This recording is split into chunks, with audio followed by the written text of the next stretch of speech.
My name is Nico, I am 64 years old, and this is the story of how I was pushed out of my own home and how I found the courage to take it back, not with anger but with dignity. The life I built with my hands. I was never a rich man by inheritance, I became comfortable through discipline. For 40 years I worked construction. I poured foundations, framed houses, climbed scaffolding in winter winds that cut through bone and summer heat that baked the skin. I didn't complain. Every brick I laid felt like security for my family. My wife, Alina, used to say, "You don't build houses, Nico, you build safety." She passed away 10 years ago.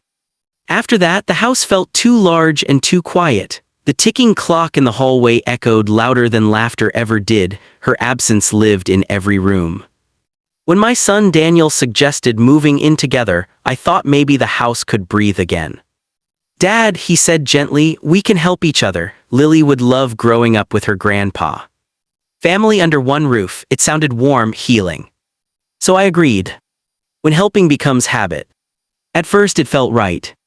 Little Lily would run into my arms after preschool. Daniel and I would watch sports in the evenings. Marissa cooked occasionally, though she preferred ordering out. They were struggling financially, student loans, daycare, car payments. I understood how heavy that can feel when you're young. So I said what fathers say. "I'll cover the big stuff, focus on getting ahead. Mortgage, property taxes, electricity, water, internet, groceries, home repairs, car repairs." Every month I handled it. And at first there was gratitude. "Thank you, Dad. We appreciate you. You're saving us." But gratitude, when not protected, turns into expectation. Soon no one said thank you anymore. The electric bill went up. "Maybe you should stop keeping the lights on so much," Marissa said casually. I looked at her confused. I was paying for those lights. When groceries ran low, Daniel didn't ask, he assumed. "Dad, can you transfer extra this month?" Extra became normal. Then came suggestions. "We should renovate the kitchen. Maybe upgrade the furniture. The backyard needs work." Each suggestion ended with an unspoken understanding: I would pay. I told myself it was fine. I told myself this is what fathers do. But deep down something began to ache. The conversation that changed everything. It happened on an ordinary Tuesday evening. We had just returned from Lily's school recital. She had sung off-key with confidence and I had clapped louder than anyone else. When we got home, Daniel asked me to sit down. Marissa stood beside him, arms crossed. There's a certain stillness in the air when something bad is about to be said. I felt it. "Dad," Daniel began carefully, "Marissa and I think it's time for more independence." I smiled slightly. "Good, you're ready, you've been saving, right?"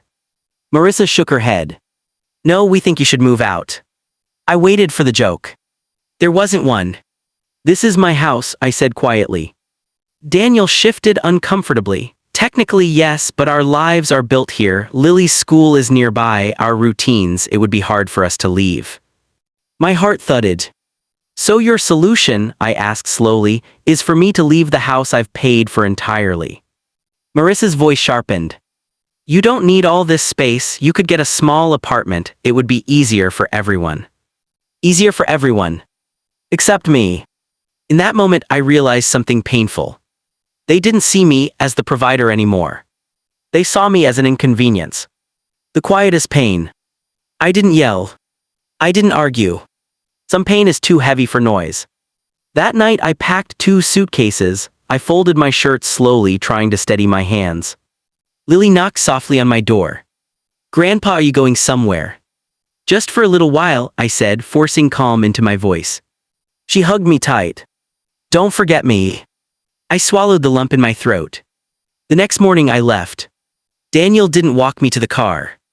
Marissa barely looked up from her phone. After decades of providing, I exited my own home like a guest overstaying his welcome. The apartment and the awakening. The apartment I rented was small, 1 bedroom, beige walls, no memories. The first night the silence felt different from the silence after Alina passed. That silence was grief. This silence was rejection. I sat on the edge of the bed and asked myself a difficult question. When did love turn into obligation? For 2 weeks, I continued paying the house expenses out of habit. It was automatic, that's what I'd always done. Then one evening, I opened my bank statement and stared at the numbers. I was financing a home I had been removed from. And suddenly, something shifted inside me. Not anger. Clarity. The notice. I contacted a lawyer, Mrs. Alvarez. She reviewed my documents carefully. "You are the sole owner?" she asked. "Yes." "You have proof of payments?" "Every single one." She nodded. "You have every legal right to reclaim the property or demand rental payment." I didn't want revenge. I wanted respect. So I stopped all automatic transfers. Then I sent a formal written notice. It stated clearly, financial support would cease immediately. If they wished to remain, they would begin paying fair rent and utilities. Otherwise, they had 30 days to vacate. The notice was delivered on a Friday afternoon. Daniel called within the hour.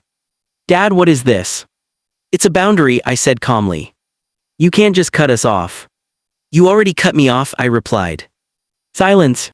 Marissa's voice rose in the background. "This is manipulative." "No," I said gently. What was manipulative was asking me to leave while expecting me to pay. When bills become teachers, reality arrived faster than they expected. The mortgage reminder came. Utility warnings followed. For the first time, Daniel faced the full weight of adulthood without my cushion beneath him. A week later, he asked to meet. We sat in a coffee shop. He looked exhausted. "Dad, I didn't think it would be this hard." I studied him quietly.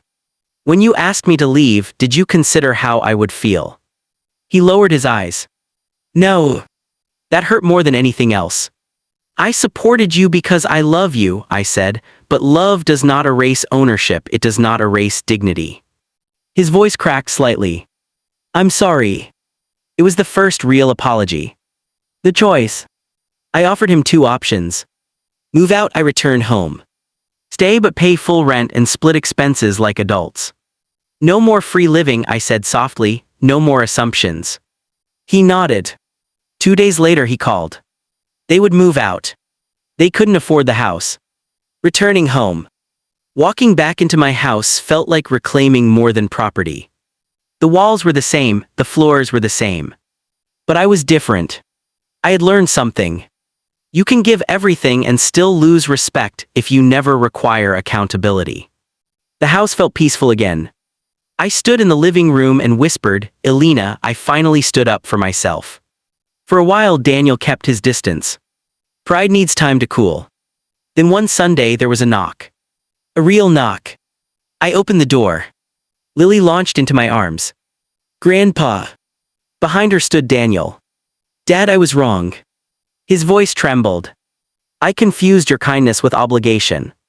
That sentence told me he had grown. "I forgive you," I said. Not because it didn't hurt, but because I refused to let bitterness live where love once did. The man I became at 64.